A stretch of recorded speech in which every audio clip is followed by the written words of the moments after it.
האם זה באמת סגולה בדוקה? הסגולה ללמוד בזה? Erev Tov and good evening, everyone. We are in the Zera Shimshon on Parshas Mishpatim. We're going to take a look at two pieces. First, Zion, Os Zion, section number 7, which we'll start with, and then the next section, section 8. The two pieces are not connected, at least in any way that I'm aware of. But just because 7 is kind of short, I thought we would add in, and 8 is short as well, very short. I thought we would do the two together. So in order to begin number 7, we need to look at two psukim, one pasuk here in our Parsha and a kind of parallel pasuk in Parsha Shoftim. And as we'll see, the Zera Shimshon himself starts off with these two psukim. So the first pasuk is in Parshas Mishpatim, Shmos Perek Chaf Gimel pasuk Ches, and it says, V'shochad lo sikach, a bribe you should not take, ki hashochad ye'aver pikchim, because the bribe will blind those with sight, v'salef divrei tzadikim, and it will corrupt the words of the righteous, or some people translate that righteous words. It will corrupt righteous words, or it will corrupt the words of the righteous. So that's the first pasuk. Now let's look at a similar pasuk in Parsha Shoftim. This is, of course, Devarim Perek Tes Zion, pasuk Yud Tes, right towards the beginning of Parsha Shoftim. Lo satem mishpat, do not corrupt judgment. Lo sakir panim, do not recognize faces, meaning don't treat the litigants any differently one from another. Don't act like you're friendly with one and not friendly with the other, or you know one and you recognize one, but you don't know the other. Treat them absolutely equally and dispassionately. Velo sikach shochad, and do not take a bribe. Ki hashochad ya'aver einei chachomim, because a bribe will blind the eyes of the wise. V'salef divrei tzadikim, and it will corrupt the words of the righteous. So we can see right off the bat that the pasuk here about not taking a bribe in the pasuk in Parsha Shoftim and sefer Devarim are very similar, but there are some differences, and the Zera Shimshon is going to start focusing on those differences right from the outset.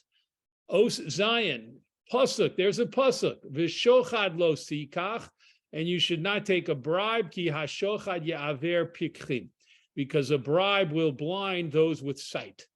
My shna hacha, what's the difference over here in this pasuk, dichsiv ye'aver pikchim, that the Torah wrote, it will blind, a bribe will blind a person, the people with sight. Umayshna hasam beParsha Shoftim, and what's the difference over there in Parsha Shoftim, dichsiv, that it's written ki hashochad ye'aver einei chachomim, that a bribe will blind the eyes of the wise. Why did the Torah switch from pikchim here in our pasuk to chachomim there in Shoftim? Ve'od, and another question, hacha ka'amar v'shochad lo sikach. Here in our parsha of Mishpatim, it says a bribe you should not take. Ve'hasam, and over there in Parsha Shoftim, it says lo sikach shochad, you should not take a bribe. Why did the Torah change the order of the words? So the Zera Shimshon is going to focus on answering those two differences in the psukim by showing us that the psukim are talking about different types of cases. Next paragraph. V'garsinan beperek basra diksubas daf kufhei. We learn in the last chapter of Meseches Ksubas, the Gemara over there talks about one of the sages named Karna. And since the Gemara, the quote that the Zera Shimshon brings from that Gemara starts kind of in the middle of the discussion, let me just add a point so you know what it's going to be talking about. The Gemara there tells us that this sage Karna had an unusual practice. When he would judge cases, and when litigants would come to him for a case, for a judgment, he would collect an istara, a small coin, from each one of them. Let's imagine that an istara was worth a penny or a nickel or a dime. So they would come in and he would say to each one, okay, ante up, so to speak. Give me your small, each of you give me the small coin, of course, the same amount. So let's say each put a penny down or a nickel down. And then he would judge their case. So now, knowing that Karna used to do that, we can understand as the quote from the Gemara as we go forward. V'karna hechi ovid hachi. And how could Karna do this? How could Karna openly take money from the litigants? V'haksiv, and isn't it written in the Torah, v'chule, etc. And there the Gemara, of course, quotes our pasuk. Isn't it written in the Torah that a judge should not take a bribe? And here Connor is taking bribes openly from both litigants. V'tirtzu sham b'Gemara, and the Gemara answers over there, Karna sechar batola hayanotel. Karna used to take money for not being able to work. In other words, he didn't take money, of course, as a bribe, but he felt like he was entitled to charge the litigants some money, a very small amount of money, because he had to stop whatever his normal income was, whatever his normal job was. He had to stop doing it in order to come judge the case. And therefore, he felt it was legitimate he felt it was justified for him to charge, to take a little money from both litigants. Then the Gemara continues, Va'agar batola mishare, and taking money for not being able to work, from having to leave one's employment to judge a case. Who permits that? Who says that's permissible? V'hatanya, and we learned in a brisa, mechoar hadayon, a judge is considered disgusting, shenotel sachar ladun, who takes a money for judging. So how did Karna permit himself to allow himself to take charge money when we learned in a brisa that such a thing is considered disgusting? Elo shedino din. However, even though it's a disgusting thing for a judge to do, his verdict is sound. His ruling is accepted, even if he does charge money for the litigants to listen to the litigant's case. So the Gemara says, hey, chidami, how exactly did this case happen? Meaning in the brisa, when it taught us that it's a disgusting thing for a judge to take money, but his ruling is accepted and stands in the end, what was the case? If you say that he took the money literally to get paid to be a judge, in other words, he said, I don't want to do this for free, I want to be paid to do this, v'chule, etc. Then v'hosnan, then we learned in a Mishnah, that Gemara over there in Ksubas quotes a Mishnah from Maseches Kiddushin that says that a person who charges a salary to judge cases, their judgments are not accepted, and their rulings don't stand. And here we said that the ruling does stand. Ella agar batola, but rather it must be a case where the judge took money not as a kind of payment for judging, but rather just to compensate him for the money he would have received from his own job. That we're calling the schar batola or the agar batola. Viketani mechoar hadayon, but in the Brisa it said a judge who does this is considered doing a disgusting act. And why would that be a disgusting act? To simply try and make up a little bit of the loss for leaving your work to come judge the case. So the Gemara answers, Hani mili, when do we say this, that it's disgusting for a judge to do this? Batala de lo muchicha. That's where he takes money for unemployment that has not been established, meaning if the judge was not known to be working, and at the time he was asked to judge a case, he didn't seem to be employed at anything, and he just comes in and says, okay, I'll come judge the case, then that's considered a disgusting thing to do, because it certainly, at the very least, it appears to the litigants that they did not take him away from any job or anything he was doing where he was bringing in an income. So why is he telling them that he needs schar batola? He needs to be compensated for the money that he lost, right? Karna batola de muchacha have shakia. But our sage Karna, when he would charge money, he would take money for clearly leaving his job. He would only charge the litigants when he clearly had to actually leave his job and come to the place of where the court was sitting and judge their case. Ad Kahn, until here is a quote from the Gemara. Just as an aside, the Gemara over there says a very interesting point about Karna's job. What job was he involved in that he had to leave to come here judge cases? He was a wine inspector. That means that he was paid to go to people's wine storehouses or their wine cellars, and he was an expert in being able to tell them which wine was fine and would last and was properly stored, and which wine was going bad and they should either use it quickly or drink it soon or quickly, or they should change the way it was being stored, maybe move it from one type of vessel to another type of vessel. That was Karna's area of expertise, and only if he was actively involved in his wine inspection business would he charge litigants if they took him away from that to judge a case. But in any case, so to speak, that's the Gemara in Ksubis. So the Zera Shimshon says, Mikan mashma, from this Gemara in Ksubis, it teaches us, or it implies, shehaschar batala ein shum iser lekablo. There's no prohibition to receive money to compensate a judge for money he could have made if he wasn't judging the case, and he left that money, he lost that income because he came to judge the case. That is not forbidden for him to do. Except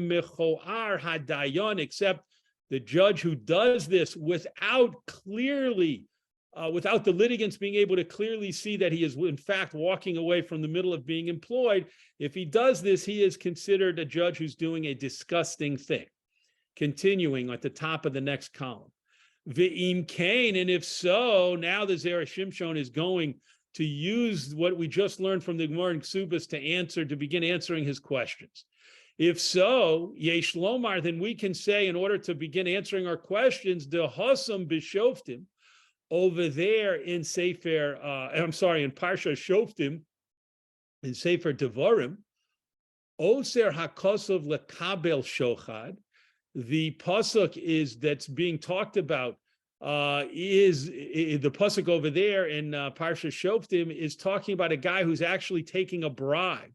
Mitama, from the reason shekevon shekibel shochad mimenu, because once a judge accepts a bribe from one of the litigants, sulo chazi lechova, he will no longer be able to view that person as being guilty or obligated in any way.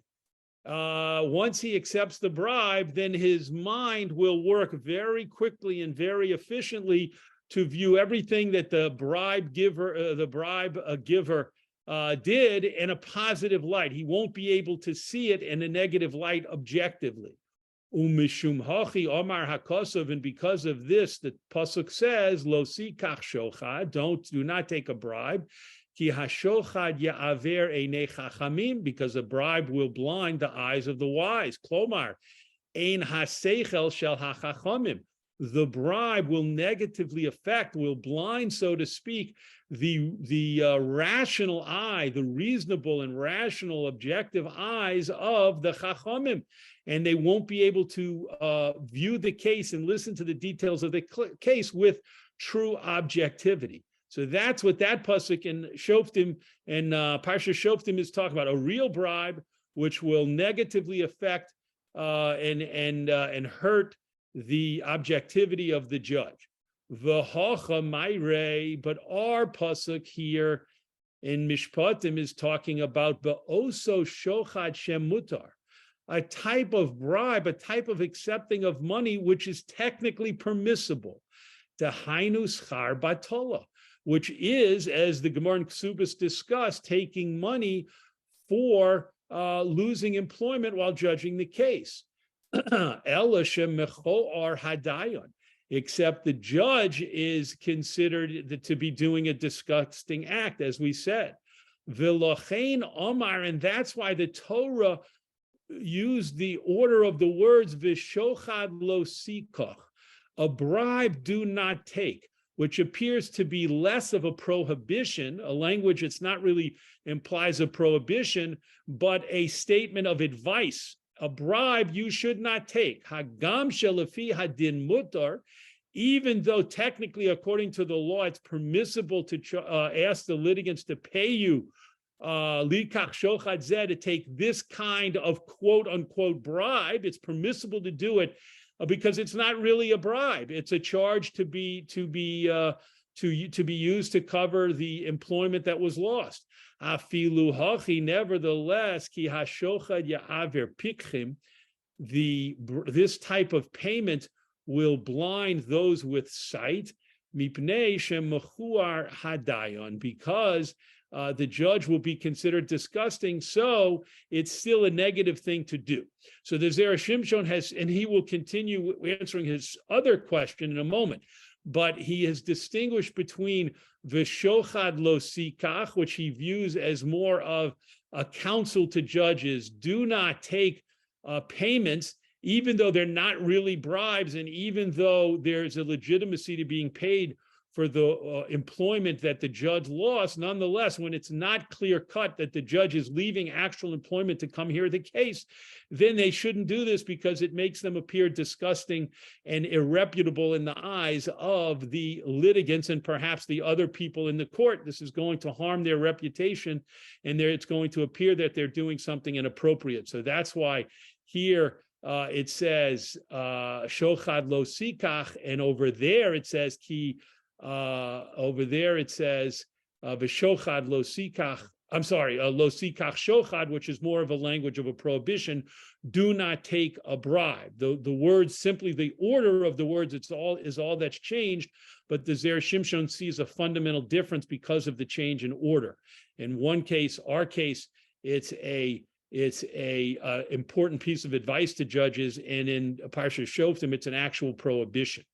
Umishum hachi, and because of this important distinction, hasam over there, ksiv chachamim, it's written the wise. It will blind the eyes of the wise. The amrinan besof ksubis, because we say at the end of Meseches Ksubis, which is a reference to the same Gemara that he quoted previously, called dayon shelokeach sachar, every judge who takes a salary, Eino niftar min ha'olam below teruf da'as uvelo samyus halev.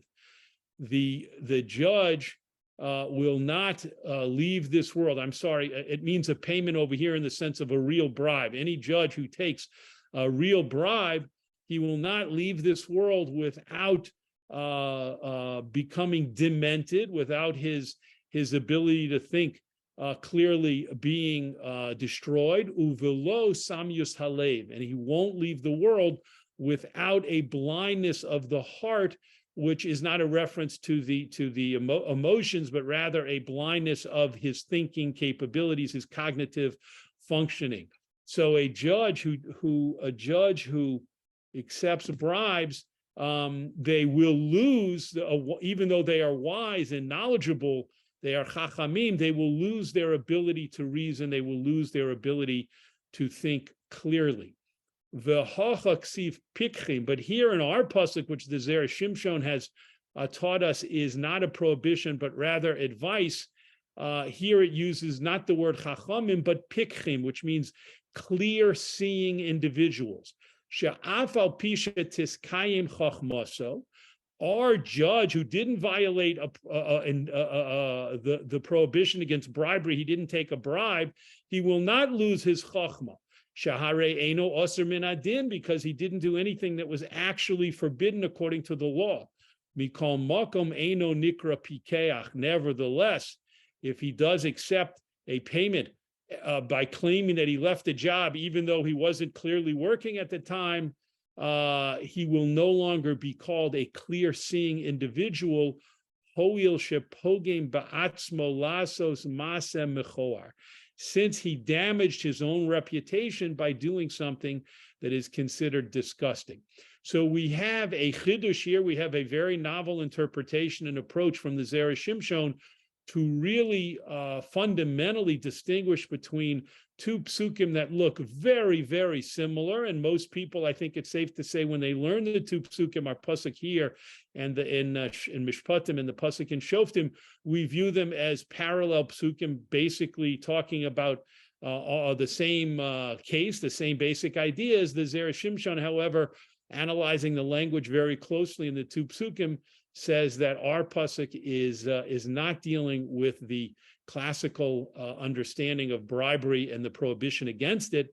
That's dealt with in Parsha Shoftim. Here, we're talking about the Torah giving strong advice to judges not to do something which will harm their reputation, but is not technically forbidden. So that's the end of this piece. Now let's move on to section Ches, section number 8. And here we need to look at another pasuk, which the Zera Shimshon, actually the Zera Shimshon starts with the pasuk. Interestingly enough, it's the pasuk that comes right after the pasuk that dealt with bribery. The next pasuk he quotes, he starts off with right in the beginning in Os Ches. Pasuk, here's the pasuk he wants to discuss. V'ger lo silchotz, do not pressure or literally squeeze, do not oppress or overly pressure a convert. Ve'atem yidatem es nefesh hager, and you know the soul of a convert. Ki gerim heyisim be'eretz Mitzrayim, because you were strangers in the land of Mitzrayim. So the Torah is drawing a comparison to the experiences of gerim, of people who convert from a different religion, and when they come to Judaism, they are strangers. They are new. They're like foreigners coming to join the Jewish people. To the experience of the Jewish people in Egypt when we were gerim, when we were strangers and foreigners in the land of Mitzrayim. That's what the pasuk says. Koshe, this is difficult. Shehoya lo lomar. This is problematic because the pasuk should have said, "The ger lo silchotz, do not oppress a convert, ki gerim hayisem, because you were strangers in Mitzrayim, v'chule, etc. Shehu hatam shel v'ger lo silchotz, because the fact that we Bnei Yisrael were gerim in Mitzrayim, that's the reason that the pasuk wants to give, to tell us not to oppress converts."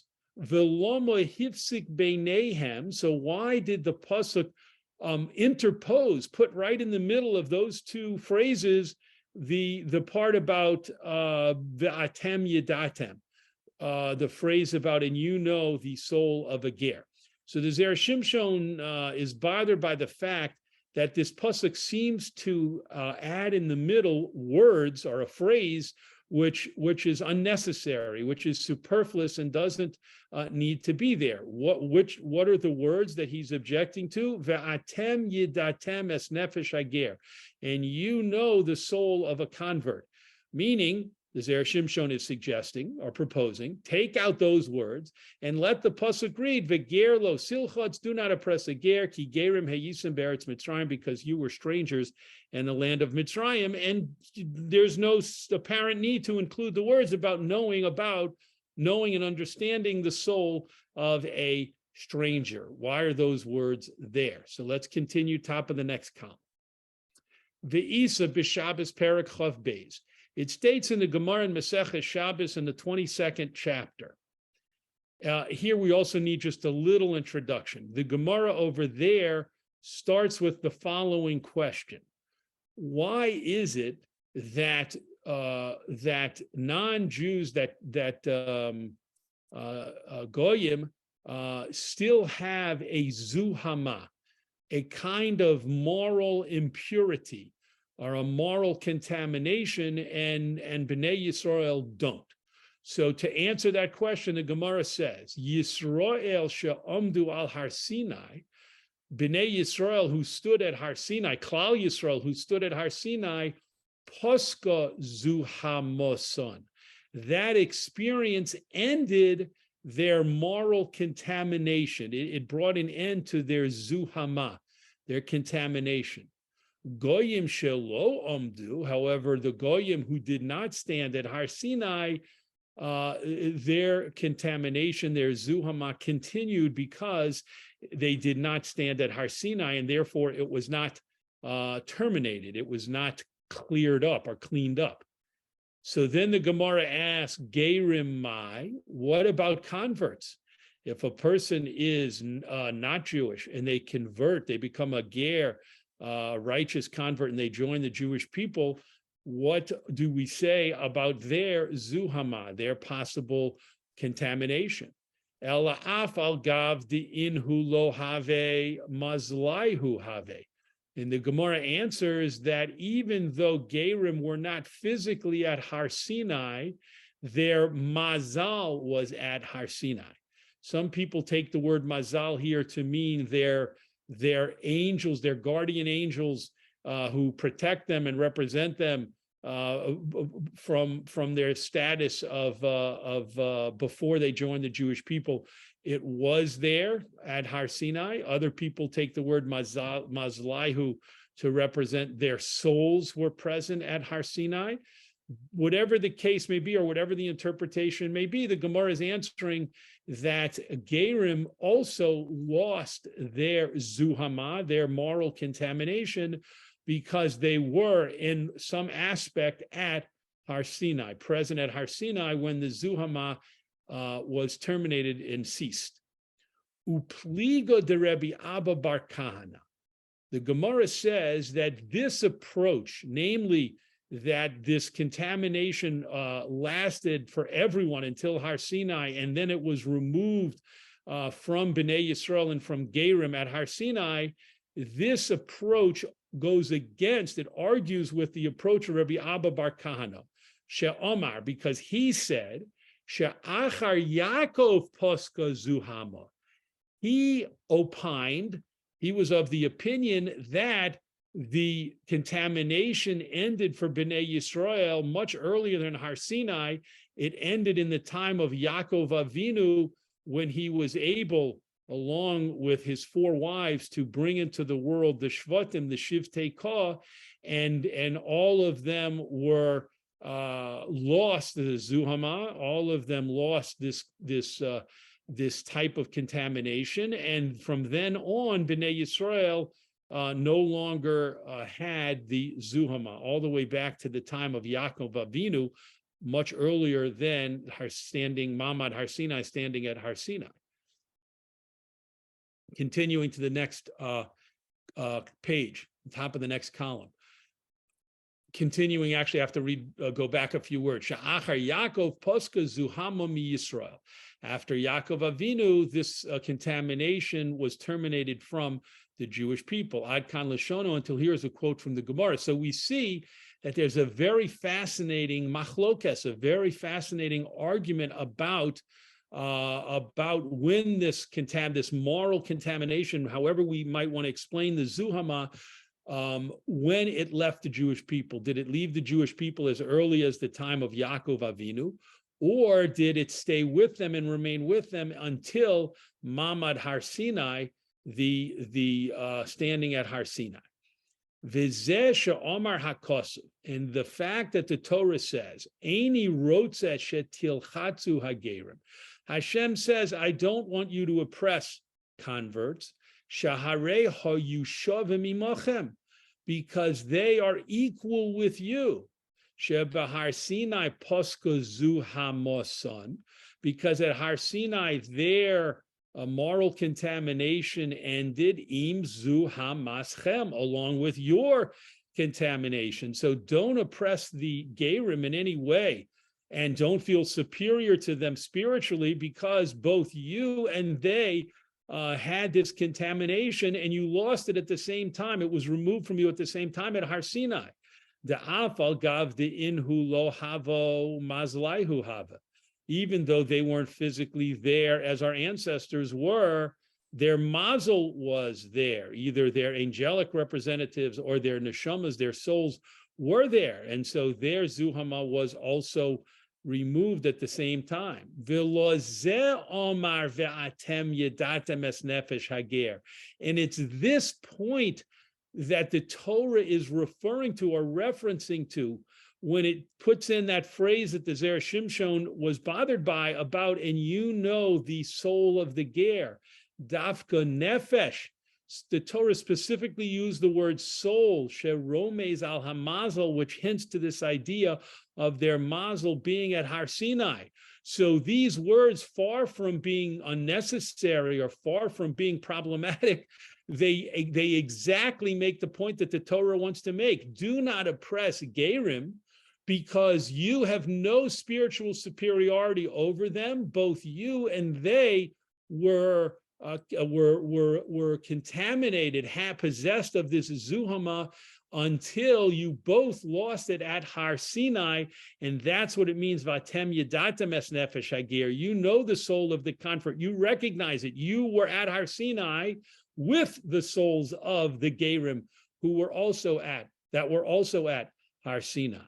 Continuing, Ve'im Tomru, and if you say, according to the other opinion, Sheposka zu hamaschem me'es Yaakov, that the Jewish people's zuhama ended all the way back at the time of Yaakov Avinu. In other words, if you take the second school of thought in the Gemara and you say that the zuhama of Bnei Yisrael ended in the time of Yaakov Avinu, ve'im kein atem gedolim mehem, and therefore you are going to try and say that there's a superiority over the gerim because of that, because we had the zuhama removed from us back at Yaakov Avinu, and the gerim did not lose their zuhama until Har Sinai. Shemehem lo poska ad Sinai, because they didn't lose it until Sinai. Lochein omar tam acher. Therefore, the Torah says an additional reason. Ki gerim heyisim, you were strangers in Mitzrayim, meaning even if you knock out the first reason and you want to argue against the reason of a kind of spiritual or moral superiority, nonetheless, the Torah says we're ready for that. And the Torah then adds, Ki gerim hayisim, don't oppress the ger, for an additional reason. You were gerim, you were strangers in Mitzrayim. You understood what it meant to be, you can recall what it meant to be treated nicely in Mitzrayim in the early years, and then how things became to be treated horrifically, and to be enslaved, and to be abused, and to be tortured, and all of the ways that happened and developed in Mitzrayim in the later days. So therefore, the pasuk is, according to the Zera Shimshon's insights, the pasuk is telling us two reasons why we have a mitzvah not to oppress gerim. And those two reasons correspond to the two approaches of the machlokas in the Gemara about when the zuhama, when the contamination was removed from Bnei Yisrael, either at the time of Yaakov Avinu or at the time of Har Sinai. And the pasuk is basing its phrasing and its wording on both of those possibilities. So Yasher Koach to joining us for the Zera Shimshon learning on Parshas Mishpatim, and we look forward, God willing, to learning again on next week's Parsha.